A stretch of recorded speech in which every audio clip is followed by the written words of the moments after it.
ગઈ 26 અને 27 તારીખે જઈ 5000 ઝાડવા છે અદાણી માટે જઈ છત્તીસગઢમાં કાપી નાખવામાં આવ્યા છે। બનાવ એવો બન્યો છે કે છત્તીસગઢના બે ગામ છે, ગામના નામ અહીંયા નીચે લખું છું, એ લગભગ રાયગઢ ડિસ્ટ્રિક્ટમાં છે, એ આવે છે। ત્યાં છે મહારાષ્ટ્ર પાવર કોર્પોરેશન લિમિટેડ જે છે ને, જે અત્યારે અદાણી હસ્તક છે, એ છે ત્યાં કોલસાની ખાણ છે એ બનાવવા માંગે છે, એના માટે છે ઝાડવા કાપવામાં આવ્યા છે।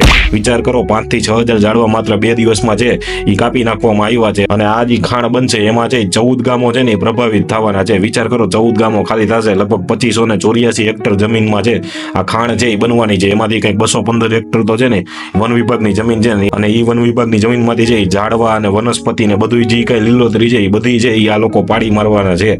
એટલે ખાસ મારે કેવું હતું કે આટલા બધા ઝાડવાના ભોગે જો આવો વિકાસ થતો હોય તો એ કેટલું યોગ્ય, અને અદાણીના બધી કંપનીઓ છે ને, સરકાર અને જે વન વિભાગ છે આટલું બધું પાડવાનું, અને પર્યાવરણ વિભાગ છે આવડી મોટી ખાણો છે એ બનાવવાનું લાયસન્સ કેવી રીતે આપી દે છે ને, એ પાછી આટલા બધા ઝાડવાઓ ધરાવતી જમીનમાં એ ખબર નથી પડતી। એટલે ખાસ છે પર્યાવરણ બચાવવાની વાતો કરતી આ સરકાર છે ને, હકીકતમાં પર્યાવરણ બચાવવા માંગતી નથી, માત્ર ને માત્ર જે ઉદ્યોગપતિઓને બચાવી રહી છે। ઉદ્યોગપતિઓને જે આવડી મોટી ખાણના લાયસન્સ આપી દે છે એ પણ છે એ પાછા આટલા બધા ઝાડવાઓના ભોગે।